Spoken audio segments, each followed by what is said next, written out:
है, इनका जा रहा है। इन्हीं के द्वारा देश के अंदर में कितने लोग थे, कितने जो है क्षेत्र के लोग थे, लेकिन किसी के मुख से नहीं निकलता था। लेकिन ये आपके सच्चे दयालु रहमत के दाता, इन्होंने जो है विश्व में एक नारा दिया, संदेश पहुंचाया, अपने प्रेमी अनुयायियों को आदेश दिया कि जाकर के बता दो कि बाबा जी का कहना है शाकाहारी रहना है। ये बाबा जी का काम होने जा रहा है। और देखो आज लोग क्या लिखवाते हैं, ऊपर लिखते हैं कि शाकाहारी रहना और नीचे नाम किसी दूसरे का। और ये काम कौन कर रहा है? तुम और हम ही कर रहे हैं। तो यह प्रेमियों भ्रमित हुए कि नहीं हुए? तो बाबा जी को पीछे करने का प्रयास किया जा रहा है कि नहीं किया जा रहा है? तो बाबा जी ने ये भी कहा कि बच्चा मुझे पीछे करके कोई आगे नहीं आ सकता। वही लोग आगे आएंगे जो कर्मठ होंगे, जो निस्वार्थी होंगे, जो सच्चे होंगे, वही मेरे आवाज़ पर आगे आएंगे। और मेरी आवाज़ को पीछे करके कोई आगे नहीं आ सकता। बाबा जी ने कहा बच्चा मुझे पीछे के राजनेताओं ने आजमा लिया है, तुम मेरी ओर से निश्चिंत हो जाओ। अब जब तक परिवर्तन नहीं हो जाता तब तक मैं जाने वाला नहीं।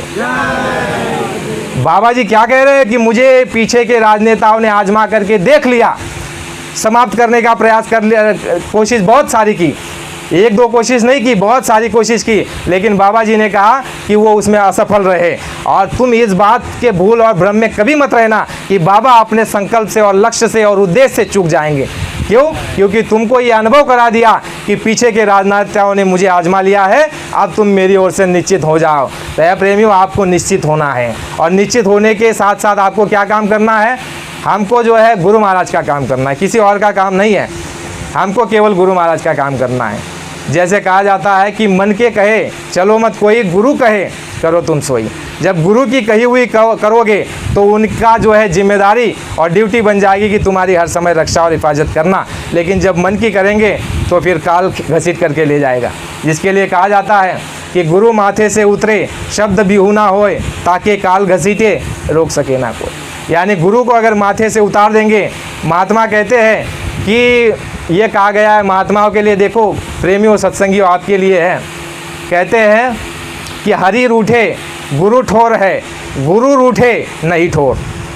आपका हरि रूठ जाएगा, यानी भगवान राम है, ईश्वर है, ये अगर रूठ गए इनके पास चले आइए, ये उनको भी मनवा लेंगे आपके लिए। लेकिन ये अगर रूठ गए तो फिर कोई ठोर नहीं, ठिकाना नहीं। जिसके लिए देखो सहजो बहन क्या कहती है, संत महात्मा सहजो भक्त क्या कहती है कि राम तजू पर मैं गुरु ना विसारूं। आज रामनवमी है ना, वो कहती है कि राम तजू पर मैं गुरु ना विसारूं। वो कहती है कि अगर समय ऐसा आ जाए कि एक तरफ गुरु है और एक तरफ राम है, और दोनों को में से एक को चुनने का जब समय आ जाए तो मैं राम को त्याग सकती हूँ, लेकिन गुरु को नहीं त्याग सकती हूँ। क्योंकि राम ने हमको जो है इस मृत्युलोक में काल और माया के बंधन में फंसाया है, और सद्गुरु ने हमको इस बंधन से छुड़ाया है। इसीलिए मैं इनके लिए सबको त्याग सकता हूँ, लेकिन गुरु को नहीं त्याग सकता हूँ। लेकिन है प्रेमियों, हम गुरु को त्यागने का प्रयास कर रहे हैं। त्यागने का मतलब क्या हुआ कि गुरु की ना मान करके मन की मानना या दूसरे किसी की मानना। है प्रेमियों, ऐसा काम कभी मत करना। काम हमको गुरु का करना है, गुरु महाराज हमारा काम करेंगे। निश्चिंत होकर के हमको रहना है। गुरु महाराज ने कहा कि बच्चा हर समय तुम मुझको समर्थ जानो, हर समय, कोई भी समय ऐसा मत समझो कि मैं समर्थ नहीं हूँ। संत महात्मा सदैव समर्थ होते हैं, लेकिन हमारे विश्वास की कमी होती है। देखो जैसे आपने सुना होगा कि गुरु ग्रंथ साहब में, सिख संप्रदाय में सिख भाई ये मानते हैं आपके गुरु नानक देव जी को आए हुए 600 से 700 साल हो गए, ठीक है। लेकिन सिख भाइयों के सामने अगर तुम कह दो कि तुम्हारे नानक साहब अब नहीं है तो मार कर देंगे, बड़ी पिटाई कर देंगे। प्रेमियों ध्यान से सुनो, वो कहते हैं कि नानक साहब आज भी मौजूद है, वो मौजूद मानते हैं, हाजिर मानते हैं नानक साहब को। और सच बात है प्रेमियों, तुम अगर हाजिर मानते हो तो वो हाजिर है, और तुम कहते हो कि चले गए तो तुम्हारे लिए चले गए। तो प्रेमियों, जो 10 करोड़ की बात हुई है वो यही है। तुम और हम 45 करोड़ है, लेकिन तुम में से कितने ऐसे हैं हम लोग जो कहते हैं कि बाबा जी चले गए। अरे प्रेमियों, संत मत का ये नियम कहता है कि तुम अगर कहोगे कि चले गए तो दर्शन कभी नहीं होगा। जब सामने बाबा जी मौजूद थे उस समय गुरु महाराज ने बताया कि बच्चा दर्शन की आस लगाए रहोगे तो दर्शन हो जाएगा। प्रेमियों, कहा जाता है इच्छा मन माही तो गुरु कृपा कुछ दुर्लभ नहीं। तुमने अगर इच्छा कर ली तो उनके लिए कोई दुर्लभ नहीं है वो वस्तु देने की। गुरु नानक साहब को आज भी वो मौजूद मानते हैं। और हमने एक राधा स्वामी सत्संग में सुना था एक बहन के मुख से, वो बहन कह रही थी, राधा स्वामी मत की अनुयायी थी, वो बहन ये कहती थी उनके गुरु को कि गुरु महाराज मुझे नानक साहब दिखाई देते हैं। विचार करो। यानी तुम्हारे लिए अगर मौजूद है वो दर्शन जरूर देंगे। और तुम कहते हो कि चले गए, तो वह सतयुग यज्ञ में फिर तुमको कैसे एंट्री मिल जाएगी? भाई 45 करोड़ का दावा ठोकते हैं हम लोग, और देखो जब इनाम दिया जाएगा तो सब दौड़ पड़ेंगे, जब लाभ की बात आएगी तो सब दौड़ पड़ेंगे। लेकिन बाबा जी ने कहा कि 10 करोड़ की बात कही है, इसलिए इसको चिंतन हम जरूर करेंगे कि 45 में से 35 करोड़ कहाँ चले गए, कहाँ चले गए। तो एक प्रेमी हमको कह रहे थे कि भाई साहब एकनाथ, ये जो प्रेमी कहते हैं कि बाबा जी चले गए, इनको उस समय दर्शन मिलने वाला नहीं। यानी प्रेमी उस बात का विचार ज़रूर करना। 10 करोड़ 45 में 10 वहाँ पर और बाकी आपके 35 कहाँ गए।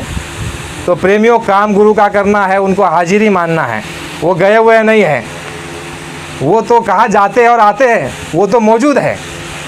तो प्रेमियों गुरु महाराज का काम अभी बाकी है। 75 के बाद जब जेल से आए, आपके इमरजेंसी के बाद से 77 के बाद, तब से लेकर के 2010 तक हमने ये सुना, अभ्यास किया, बाबा जी ने परिवर्तन की बात की और ये कहा बच्चा परिवर्तन करने में आया हूँ और बिना परिवर्तन करे जाने वाला नहीं हूँ, चाहे मुझे 400 साल भी क्यों ना रहना पड़े। ये बात कही। दूसरी बात स्वामी जी महाराज ने देखो 2010 में कही थी, भंडारे के कार्यक्रम के बाद ये कहा था 2010 में। हम तो देखो हम बात भूलते नहीं हैं, लेकिन कार्यकर्ता भूल गए। कार्यकर्ता कैसे भूले आपको बताता हूँ। 2010 में बाबा जी ने आश्रम में मथुरा में कहा था भंडारे के बाद कि बच्चा अगर गुरु की दया रही, शरीर ने साथ दिया, तो इस साल देश और दुनिया में परिवर्तन करके, लोटन भाई आपने सुना होगा उस समय पर, हम तो नए नए थे, 2008 में जुड़े थे, तो बड़े चाव से सुनते थे। मदनपुरा में या नीलगिरी में, सूरत में रहते थे, तो सब प्रेमी ये बड़े बड़े हमारे कार्यकर्ता दौड़ते थे और भागते थे, देखो भाई गुरु महाराज ने कहा है कि अगर शरीर ने साथ दिया, गुरु की दया रही, तो इस साल देश और दुनिया में परिवर्तन करके दिखा दूंगा। तो प्रेमियों 2012 में आपके सामने ये घटना। तो वही प्रेमी जो कहते थे कि बाबा जी कह रहे हैं कि परिवर्तन करके दिखा दूंगा, वही प्रेमी जो कहते थे कि 400 साल रहने की बात बाबा जी ने कही है, वही प्रेमी कहते हैं कि बाबा जी चले गए। तो स्वामी जी महाराज ने जो है कहा कि मैं देश और दुनिया में, बाबा जी ने कहा कि ऐसी न्याय व्यवस्था हो जाएगी कि विश्व जो है भारत को देख करके चकाचौंध हो जाएगा। इतनी समृद्धि और न्याय, सुरक्षा, स्कूल कॉलेजों में से निकलने के बाद ही तुरंत जो है लड़कों को नौकरी, और 5 तत्व के देवता जब प्रसन्न रहेंगे, ये धरती जो है ये सोना निकालेगी बाहर, ये सोना बाहर निकालेगी और 1 बीघे में 100 मन आपका गेहूँ और चावल आएगा। ऐसा समय बाबा जी लाने के लिए कटिबद्ध है, वो अपने जगह से पीछे नहीं हटे हैं। लेकिन जो खेल की बात गुरु महाराज ने कही थी, प्रेमियों ये खेल वही चल रहा है, ये समय वही चल रहा है। बाबा जी ने कहा था बच्चा भगवान राम ने समय की प्रतीक्षा की, भगवान कृष्ण ने समय की प्रतीक्षा की, और मैं भी समय की प्रतीक्षा कर रहा हूँ और तुमको भी समय की प्रतीक्षा करनी है। इससे थोड़ा पीछे चले आओ। बाबा जी गोष्ठी में बता रहे कि बच्चा काल भगवान मुझको कह रहे थे कि बाबा जी मेरी सृष्टि में लोग मुझे नहीं मानते, आप परिवर्तन करके कर दीजिए, हम आपका सहयोग करेंगे, कोई भी आपके काम में बाधा नहीं देगा, देवी देवता और हम भी आपके काम में सहयोग देंगे, आप परिवर्तन कर दीजिए। ये बात कौन बता रहा है? बाबा जी। सतयुग आएगा, 1 बीघे में 100 मन अनाज आएगा, और ये किसका ऐलान है? बाबा जी का ऐलान है। ये भी आपको स्लोगन लिखना है, आओ सतयुग आपका स्वागत। सतयुग की बात हमको घर घर पहुँचानी है। देखो प्रेमियों, जहाँ चूक हुई वहीं पर हमको लौटना है, आगे नहीं जाना है। चूक हुई हमसे। गुरु महाराज ने ये कहा था बच्चा कि जैसे राजा दशरथ की बात कही थी और राम की बात कही थी कि तुम अगर महात्माओं की बात नहीं मानोगे, महात्माओं को मोड़ने का प्रयास मत करो, महात्मा यदि मुड़ गए तो दशरथ की तरह तड़प तड़प करके मर जाओगे, लेकिन महात्मा पीछे मुड़ करके नहीं देखेंगे। तो बाबा जी को भी हमने सताया प्रेमी, इस बात को आपको मानना पड़ेगा, हमको मानना पड़ेगा। गुरु महाराज ने जो बताया, जो कहा, जो सिखाया, जो पढ़ाया, जो काम के लिए चलने को कहा, उसको हम जो है पीछे हो गए, उसमें हम चल नहीं पाए।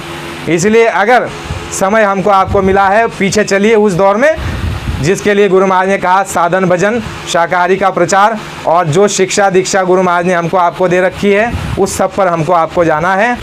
कहने का मतलब यही है कि हम आप इतने भाग्यशाली हैं, बहुत भाग्यशाली हैं। गुरु महाराज ने कहा हुआ है कि तुम्हारे सर पर सेहरा सतयुग लाने का है, इसलिए आपके द्वारा देश दुनिया का काम होने वाला है, और आपकी जीवात्मा का तो कल्याण होगा ही होगा, आपके द्वारा भी देश दुनिया का काम होगा। इसलिए जो है अपने आप को सदैव विचार करते रहो। बिल्कुल भ्रमित होने की ज़रूरत नहीं है, किसी की निंदा आलोचना चुगली बुराई करने की ज़रूरत नहीं है। केवल गुरु ने क्या कहा है, गुरु को देखो, अपने आप को देखो, गुरु ने जो कहा है वही हमको करना है। प्रेमी, इसमें तो किसी की बुराई नहीं हुई, किसी का आलोचना नहीं हुई, किसी की निंदा नहीं हुई है। इसलिए आपको जो बातें सुनाई गई है वो गुरु महाराज की ओर से, गुरु महाराज का प्रसाद समझ करके आप उसे स्वीकार करें। जो कोई भूल गलती अगर चूक हो गई हो जाने अनजाने में, तो आपका भाई बच्चा बालक समझ करके आप हमें माफ़ कर देंगे।